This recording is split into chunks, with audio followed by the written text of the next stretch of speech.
TikTok ឥឡូវផុសអីក៏ចាប់ដែរអ្នកគ្នាផុសចាប់វីដេអូធ្វើពី script ធ្វើពីអីផុសទៅចាប់រហូតដល់ពេលអញ្ចឹងខ្ញុំអត់សូវបានផុសចូល TikTok ទេអ្នកគ្នាខ្ញុំអាចនឹងផុសជាវីដេអូខ្លីៗជាលក្ខណៈ gameplay អីវិញចាំមើលវាចាប់ទៀតអត់ហើយវីដេអូនេះគឺខ្ញុំសាកធ្វើមួយទៀតហើយដោយខ្ញុំសាកធ្វើជាមួយនឹង script Oh my god hub ដែលពីរបៀប farm mastery អញ្ចឹងណាចឹងខ្ញុំបង្ហាញអ្នកគ្នាពីរបៀប farm mastery បានលឿនហើយសម្រាប់ key របៀបយក key OMG hub នេះ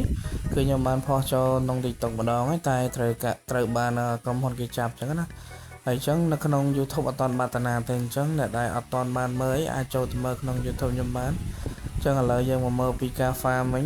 តែអ្នកនរគ្នាគាត់បើក skip ហ្នឹងហើយចូលពាក្យ farm នេះមកឃើញមានពាក្យគេដាក់ថា mastery នេះចឹងកន្លែងនេះគឺអ្នកនរគ្នាកន្លែង select tool ហ្នឹងយើងយក block flow ហ្នឹងមកហើយកន្លែង level ហ្នឹងយើងយកពាក្យ level មកយើងយកauto cast នៅហ្នឹងក៏បានដែរតែខ្ញុំយក level ទៅហើយកន្លែងអក្សរ Z ហ្នឹងគឺ skill អ្នកគ្នា skill យើងបើកបានប៉ុន្មានហើយដាក់ទាំងអស់ក៏បានឬក៏ដាក់តែ2ហ្នឹងក៏បានដែរ skill របស់ខ្ញុំនេះគឺបើកតែ2ទេចឹងគាត់បើកអាហ្នឹងហើយបើក auto farm ទៅគឺវាធ្វើ mastery ឲ្យអ្នកគ្នាហើយតើបងហ្នឹងគឺវាទៅវាយដៃឲ្យចិត្តអស់ឈាមហើយបានវាប្រើ skill farm អញ្ចឹងណាអញ្ចឹងគឺខ្ញុំឃើញថាវា farm លឿនមែនតើអ្នកគ្នាហើយវាឆាប់ងាប់ទៀត enemy បាយឆាប់ងាប់គឺម៉ាំងប៉ាត់ហើយវា farm លឿនបានលឿនអញ្ចឹងអ្នកនេះសម្រាប់ខ្ញុំយើងចង់បាន skip ហ្នឹងអាចចូលទៅក្នុង